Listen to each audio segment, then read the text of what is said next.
Vishnupad Paramahansa Parivjakacharya Statoshi Shrimad Bhakti Siddhanta Saraswati Goswami Maharaj Srila Prabhupada ki Anantakoti Vaishnavrind ki Namacharya Srila Haridas Thakur ki Prem Se Gaur Shri Kṛṣṇa Chaitanya Prabhu Nityananda Shri Advaita Garadhara Shivasadi Gaur Bhaktavrind ki Shri Shri Radha Krishna Gopinath Sham Kund Radha Kund Giri Govardhan ki Vrindavan Dham ki Navadip Mayapur Dham ki Ganga Mai ki Yamuna Mai ki Bhakti Devi ki Tulsi Maharani ki, Samaveda Bhakti Vrinda ki, all glories, Gaur Premanandi, all glories to assemble devotees, all glories to assemble devotees, all glories to assemble devotees, all glories to Shishi Guru and Gauranga.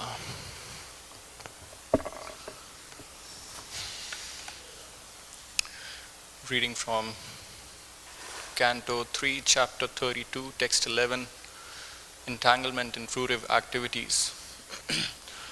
Om Namo Bhagavate Vasudevaya. Om Namo Bhagavate Vasudevaya. Om Namo Bhagavate Vasudevaya. Atha tam sarva-bhūtānāṁ hṛt-padmeṣu kṛta-ālayam śruta-anubhāvam śaraṇaṁ vraja bhāvena bhāmini atha tam sarva-bhūtānāṁ hṛt-padmeṣu kṛtālayam śrutānubhāvaṁ śaraṇam vraja bhāvena bhāmini atha tam sarva-bhūtānāṁ hṛt-padmeṣu kṛtālayam śrutānubhāvaṁ śaraṇam vraja bhāvena bhāmini atha tam sarva-bhūtānāṁ hṛt-padmeṣu kṛtālayam śrutānubhāvaṁ śaraṇam vraja bhāvena bhāmini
Vaiṣṇavas.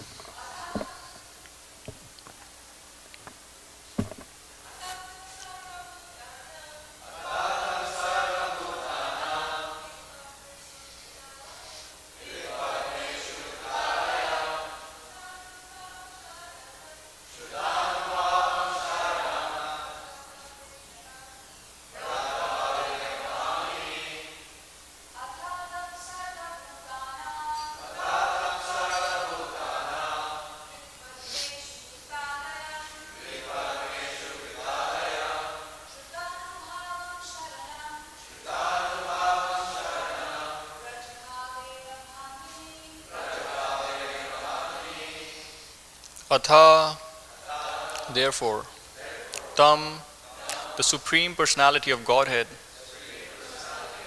sarva-bhūtānāṁ, of all living entities, hṛt-padmeṣu, in the lotus hearts, kṛtālayam, residing, śruta-anubhāvam, whose glories you have heard. śaraṇaṁ, unto the shelter. Vraja, go. Bhāvena, by devotional service. Bhāmini, my dear mother. Translation. Therefore, my dear mother, by devotional service take direct shelter of the Supreme Personality of Godhead, who is seated in everyone's heart. Purport by His Divine Grace, Siddhanta Swami Srila Prabhupada ki jai. One can attain direct contact with the Supreme Personality of Godhead in full Kṛṣṇa consciousness and revive one's eternal relationship with Him as a lover, as Supreme Soul, as Son, as friend, or as Master. One can reestablish the transcendental loving service with the Supreme Lord in so many ways, and that feeling is true oneness. The oneness of the Māyāvādī philosophers and the oneness of Vaiṣṇava philosophers are different. The Māyāvādī and Vaiṣṇava philosophers both want to merge into the Supreme, but the Vaiṣṇavas do not lose their identities. They want to keep the identity of lover, parent, friend, or servant. In the transcendental world, the servant and master are one. That is the absolute platform. Although the relationship is servant and master, both the servant and the served stand on the same platform. That is oneness. Lord Kapila advised his mother that she did not need any indirect process. She was already situated in that direct process because the Supreme Lord had taken birth as her son. Actually, she did not need any further instructions because she was already in the perfectional stage. Kapila Dev advised her to continue in the same way. He therefore addressed his mother as bhāmini to indicate that she was already thinking of the Lord as her son. Devahuti is advised by Lord Kapila to take directly to devotional service, Kṛṣṇa consciousness, because without that consciousness, one cannot become liberated from the clutches of Maya. Translation again. Therefore, my dear mother, by devotional service, take direct shelter of the Supreme Personality of Godhead, who is seated in everyone's heart. Om Ajnana-timirandasya Jnananjana Shalakaya Takshurul Militam Yena Tasmai Shri Guruve Namaha. Jai Shri Kṛṣṇa Chaitanya Prabhu Nityananda Shri Advaita Garadhara Shivasadi Gaur Bhakti Vrinda. Hare Kṛṣṇa, Krishna Krishna, Hare Hare, Hare Rama, Rama Rama, Hare Hare. So we are hearing the glories of devotional service. Lord Kapila Dev, after giving so many instructions on the movements of living entities, how living entities wander in different planets, take up different bodies, wanting to enjoy, wanting to fulfill their desires. One can actually come to a point of exhaustion, can come to a point of being tired of wandering and changing bodies and coming to a realization that I've already done this before. I've already been here, done this, seen this. And so for those fortunate living entities, they are able to take up to a spiritual life. And as Kṛṣṇa says in the Bhagavad Gita, Manushyanam sahasreshu kaśchid yatiti siddhaye, that only the rare souls are able to take up to spiritual life. And out of those rare group of people, one takes up to Kṛṣṇa consciousness. And even among that small rare group of people, one actually is able to fully apply themselves to the practice of bhakti yoga, to devotional service. And so over here, we are hearing Kapila Dev instruct his mother how she should just directly take up to the practice of devotional service and not waste her time in indirect practices of mental speculation to understand the supreme absolute truth, of mystic yoga, by controlling the senses, controlling the mind mechanically and achieving the highest destination. No, Kapila Dev is saying she just take up to devotional service, which is the direct shelter, which is the direct process which gives us full experience of Kṛṣṇa. in one of Prabhupada's memories, I heard one devotee describe when he asked Prabhupada, when we are chanting Hare Krishna, is Krishna with us? And so Prabhupada said, as soon as your tongue touches the Hare Krishna mantra, Krishna is present with you. And so we should, by reading the Vedic literatures, by reading Srimad Bhagavatam, we can understand how Krishna is already with us. It's not that we have to, change our destination physically or change our location, but it's all about becoming more aware and becoming more conscious. And so by engaging in devotional service, we are able to experience directly the presence of the Supreme Personality of Godhead. And so devotional service is the means and the goal. We engage in devotional service so that we can engage more in devotional service. Actually, that's what we are doing every day when we are chanting our japa, our rounds. We are asking the Lord to engage us in His devotional service, to engage us in His activities so we can serve Him. So this is the process, the glory of devotional service, that we can have direct contact with Kṛṣṇa. Of course, in the other previous verses, like yesterday we read about how, yogis and even personalities like Brahma, through indirect processes of controlling their breathing exercises, they're controlling their mind, a living entity can reach to higher planets like Brahma Loka, and once the whole cosmic manifestation gets annihilated and the Brahma Loka gets annihilated, then if they are qualified, if they have the right consciousness, then they can transcend to the supreme planets. But when one takes up to Kṛṣṇa consciousness, one doesn't have to take up any of these indirect processes. Actually, in chapter 25 of this canto, Glories of Devotional Service, Kapila Dev describes that when one engages in devotional service, one is able to control their mind. So it's not that we have to take up different processes, different practices to control our senses, control our mind. Just by engaging in devotional service, we can get all the benefits. And especially with the process of devotional service, we have the direct assistance of the Supreme Lord. As we hear in this verse, that the Supreme Personality of Godhead is seated in everyone's heart. So we have to come to more of a realization how much closer we are, how much Kṛṣṇa is trying his best in assisting us in making advancement in devotional service. As Kṛṣṇa says in the Bhagavad Gita, Ishvara sarva-bhūtānāṁ hṛt-padmeṣu Arjuna tishtati, that I'm seated in the heart of all living entities and directing the wanderings of all living beings. And so we should appreciate that more, that Kṛṣṇa is in our hearts. He's guiding us if we are willing to take His guidance. Just this last week I was reading with one student. He's Chinese American and practicing Buddhist. And so when we read this verse, he was just appreciating, having heard about the nature of God in different traditions, different philosophies.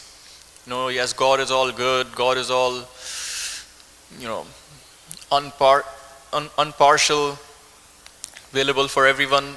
But when he read this verse, he was just appreciating that, that really, it's very special that God is present in the heart of all living entities and is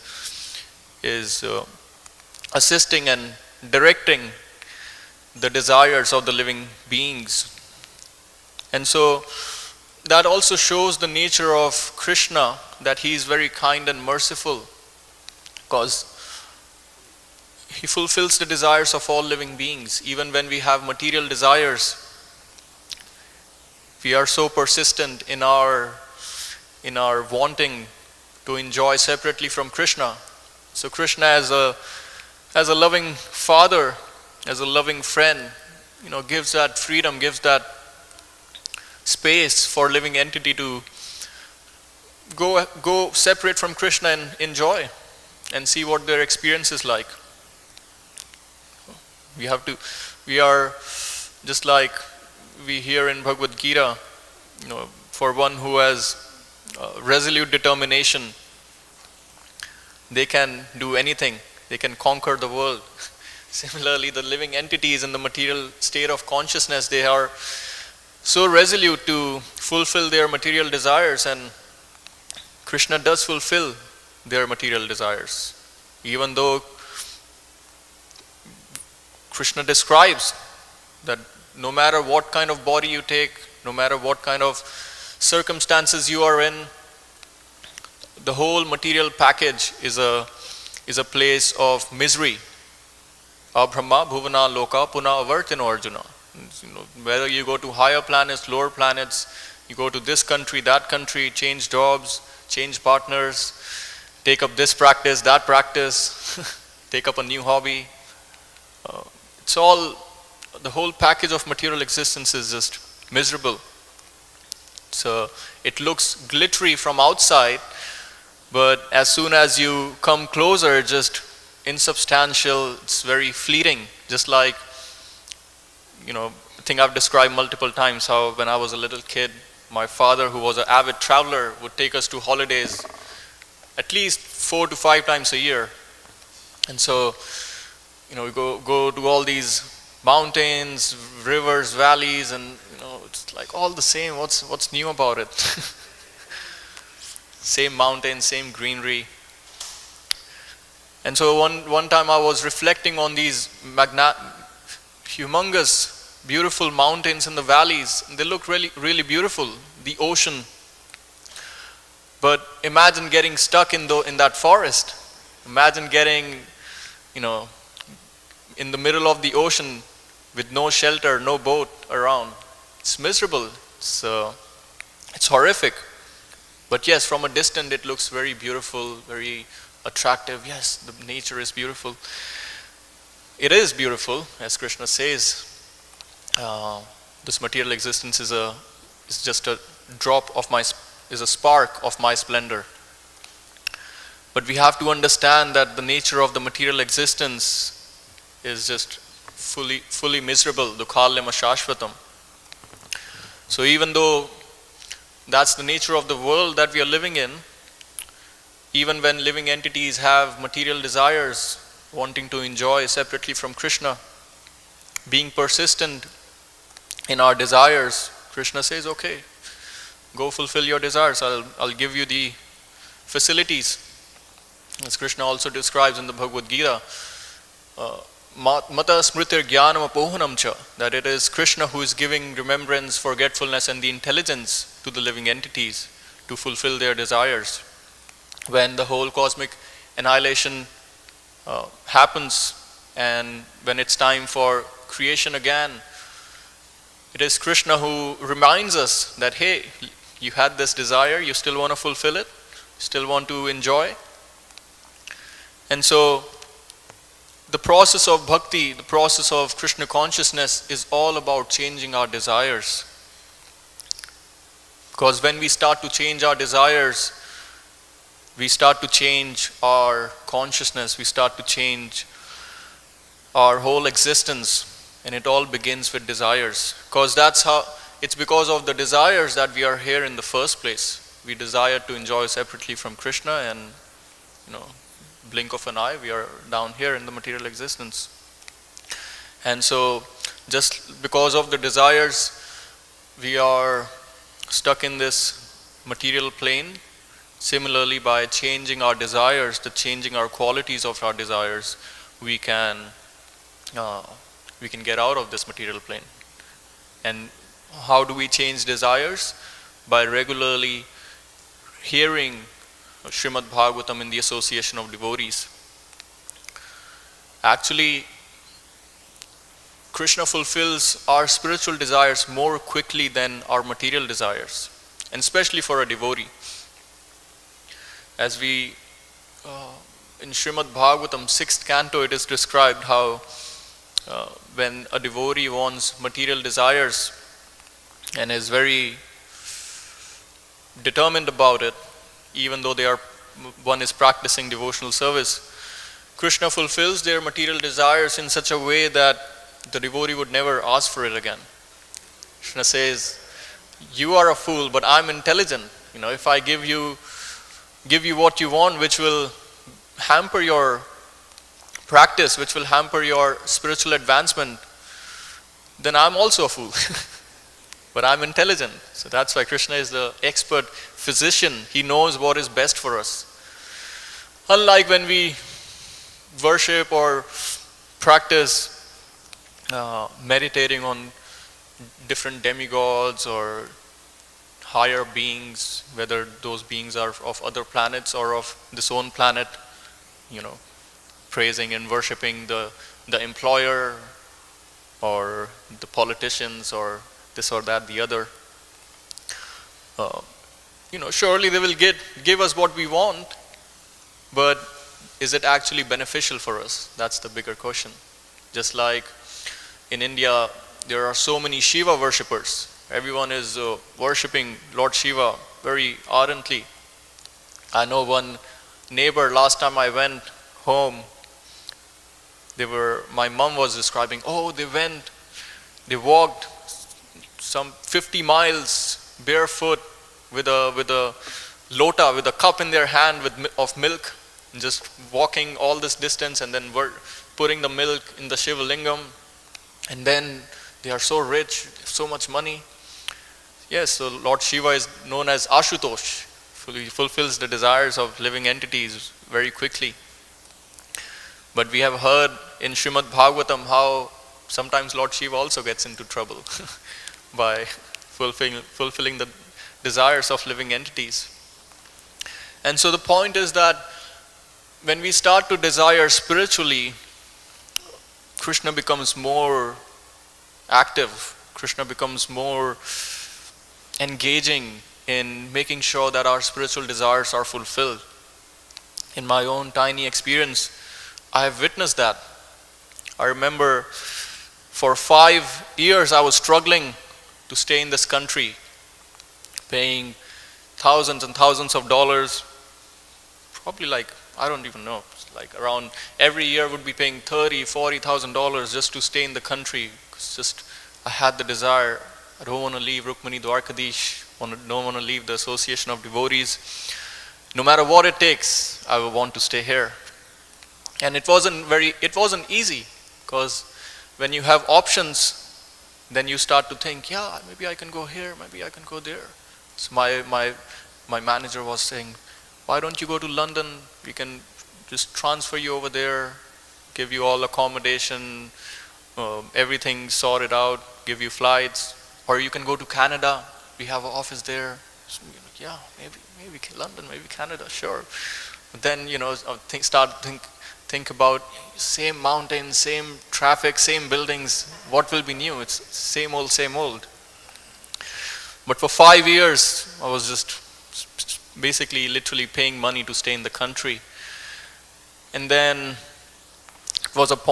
it came to a point where I decided, okay, it can't be done anymore. This is too much. It's not practical, especially when you're about to change ashrams.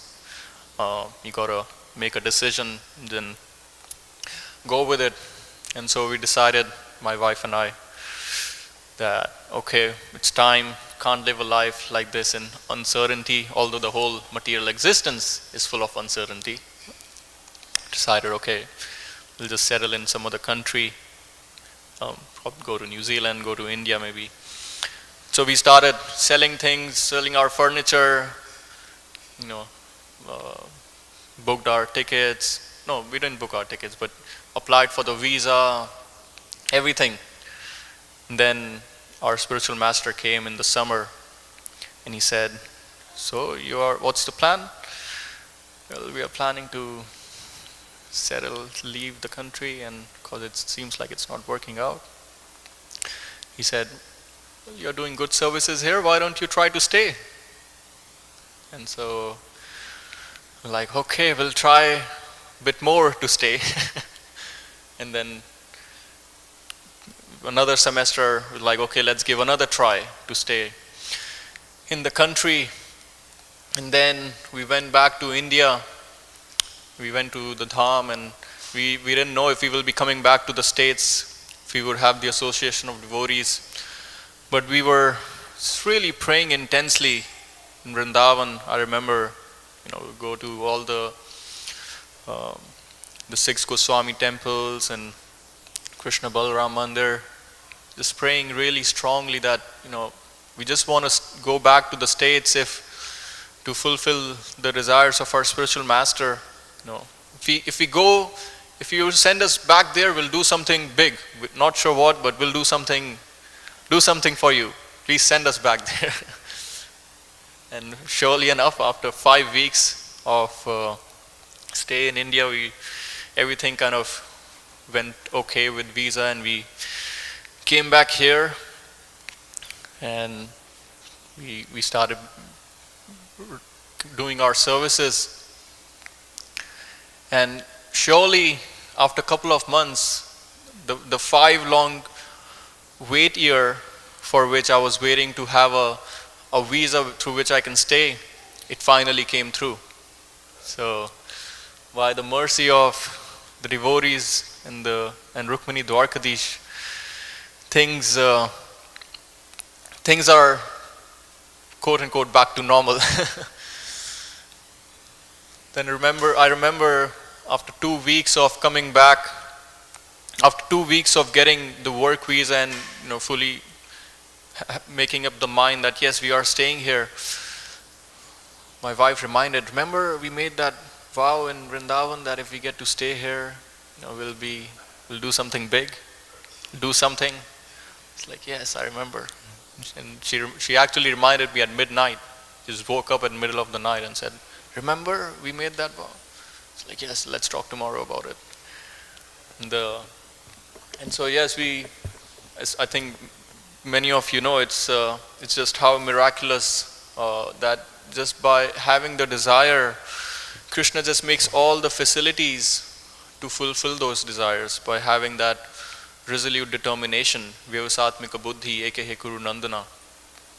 After 2 weeks of getting our visa situation settled, Lord Chaitanya somehow just sent us this preaching center less than a mile away from a university. We're 50,000 students, and just like at a spot where tons of restaurants, a lot of foot traffic and whatnot. And so it's just, when I reflect back on it, it all just began with a desire to please the devotees, to please the spiritual master.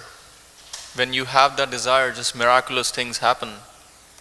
And I'm sure we all can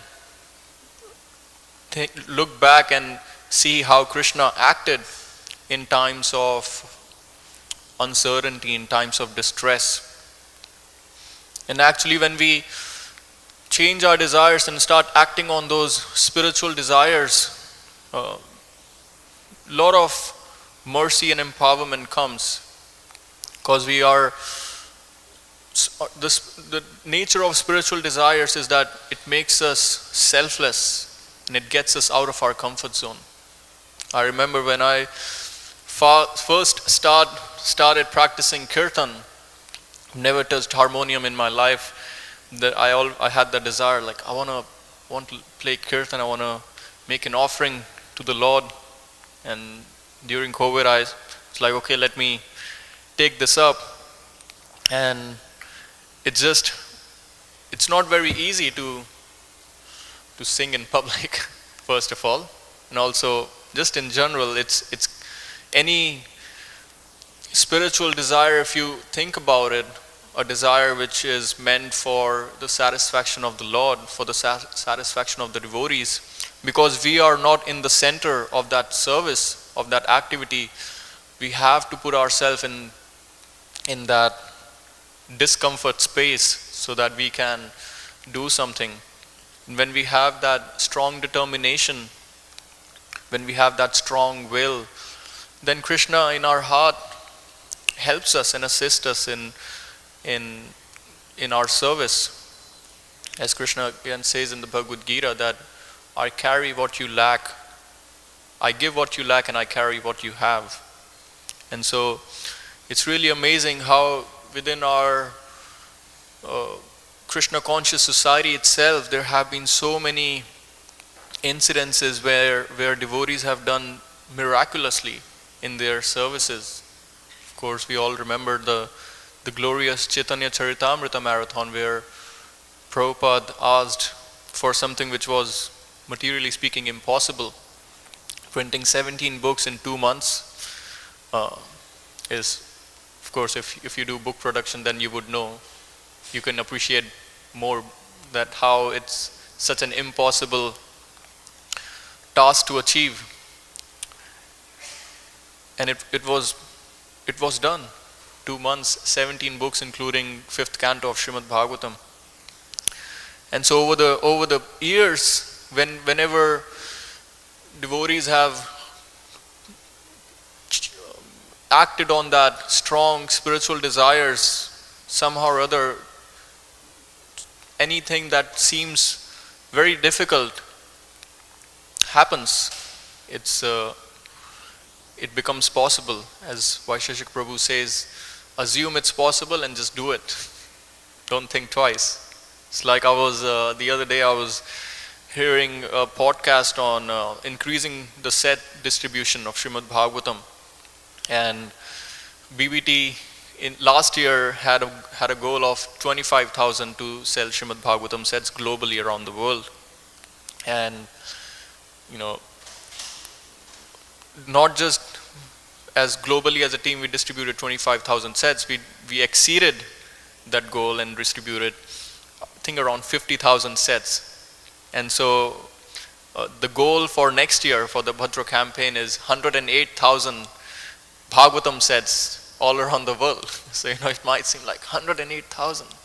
How can we do it?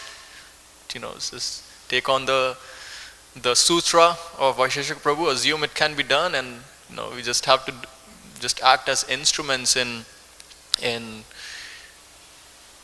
spreading the glories of Srimad Bhagavatam, spreading the glories of Kṛṣṇa. And so this practice of Kṛṣṇa consciousness, devotional service, is best for us for the present, and it's best for our future. So we are able to create a present where we can get the best of this material world by engaging everything in Kṛṣṇa's service, and we are securing the best future for ourselves by engaging in devotional service.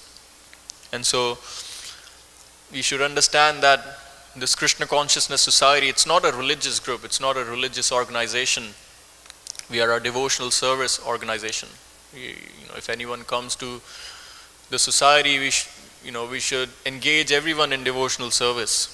That should be the principle. In 25th chapter of Canto 3, Lord Kapiladev says that for one who is constantly engaged in chanting and hearing, mad ashraya katha mrishta shrinvanti kathayanti cha, that for one who is constantly engaged in chanting and hearing about the Supreme Personality of Godhead, tapanti vividhas tapa naitam madgata chetasa. For those saintly persons, for those sadhus, they do not suffer from any material miseries because they are always engaged. Their minds are filled with the thoughts of my pastimes and my activities. This is the best use of the mind, to fill our minds with the thoughts of the pastimes and activities of the Supreme Personality of Godhead, to fill our minds with the desire to spread the glories of Kṛṣṇa, to spread the glories of Lord Chaitanya and Lord Nityananda. And when we take up that headache, then we will not be suffering from any material miseries. Actually, in one of the lectures, Prabhupada said that Kṛṣṇa knows about the headaches that we take for spreading Kṛṣṇa consciousness. Kṛṣṇa is aware of our headaches. So it's a good relief for the managers to know that whatever headaches we have taken to spread Krishna's mission, Kṛṣṇa is aware of it. And so Prabhupada said the result, the output of taking that headache is Kṛṣṇa gives us intense taste for chanting and hearing. Kṛṣṇa gives us increased taste for hearing and chanting. And that's the goal. That is our aspiration, that we can increase our taste for hearing about Kṛṣṇa, chanting about Kṛṣṇa. Because when we engage in this process of hearing and chanting, we have everything that we want. We have Kṛṣṇa's presence in front of us. And so you might be thinking that, well, we are engaged in hearing and chanting, maybe not constantly, but to some degree.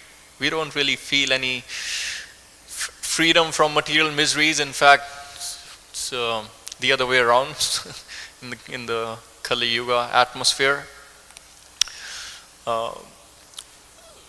Remember last time we were discussing this pastime of that Jiva Goswami states about how a hawk, a bird who is in the mouth of a dog and is about to die,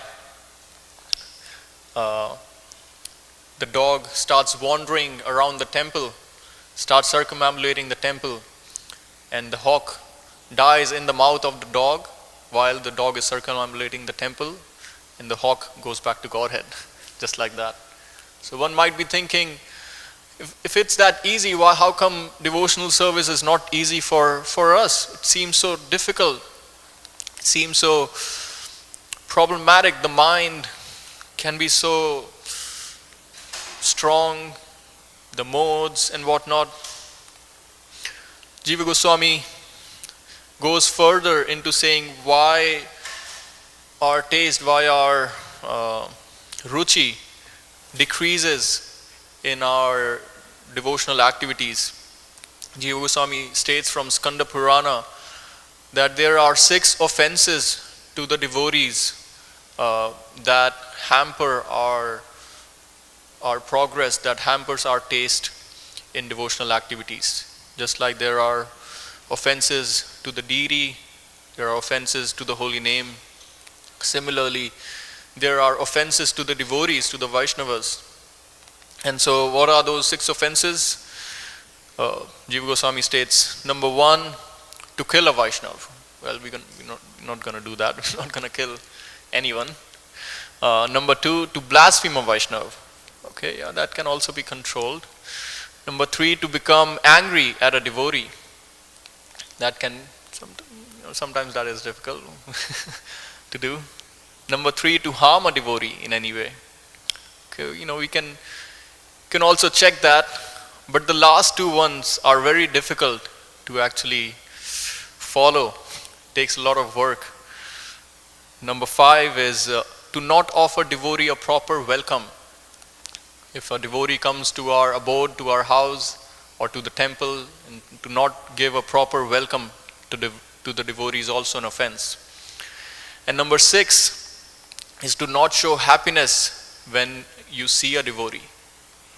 When we see a devotee and we don't show happiness, then that is also an offense. No, it takes a lot of work to make our way to following these principles, but we should know that devotees are there so that we can engage with them in devotional service, because we can't really practice Kṛṣṇa consciousness by ourselves in the mountains. We can't really create our own society and just do everything on our own. It's not possible. And that's why Prabhupada requested that no matter what happens, just always stay in the society of Kṛṣṇa consciousness. Never leave ISKCON. No matter how many difficulties you have, no matter how much problems you encounter, always work together in the association of devotees. And when we do that, then in the association of devotees, as Lord Kapila Dev famously says, Satatam satam prasangam mama virya samvido rasa bhavanti hṛt karma rasayana katha. That when we are in the association of pure devotees, then the taste for hearing and chanting increases. And that is our aspiration, to become more attached to hearing and chanting about Kṛṣṇa. With that, we'll stop here and see if devotees have any complaints, comments. Rabindranath Prabhu. Yeah, you were mentioning about a devotee wanting material things and how Kṛṣṇa will fulfill them in such a way that he won't want those things again. Could you give me a reference for that? Because I heard devotees say that before, but I can never find the reference. Yes, it's mentioned in 6th canto. I'm forgetting the verse, but then in Chaitanya Charitamrita Madhya Leela, chapter 22, text 39, it is described, Ami Vigya Ei Murkha Vishya Kena Diba Swa Charanamrita Diya Vijaya Bhudiba. That it is described, since I am very intelligent, this is Kṛṣṇa speaking, since I am very intelligent, why should I give this fool material prosperity? Instead, I shall induce him to take the nectar of the shelter of my lotus feet and make him forget his illusory material enjoyment.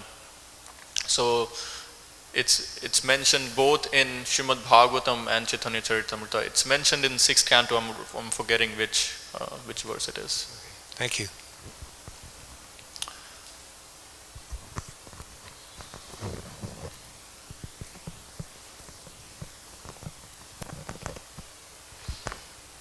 Hare Krishna Prabhu, thank you for the wonderful class.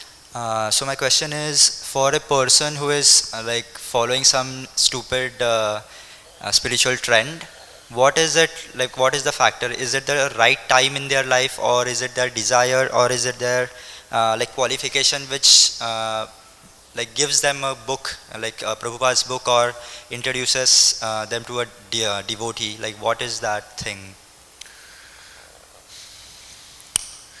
As Prabhupada one time said to his disciples, that they were asking, how is it that Prabhupada, you came now to the Western world? The Hare Krishna mantra was there. Why didn't you come before? You know, we are suffering.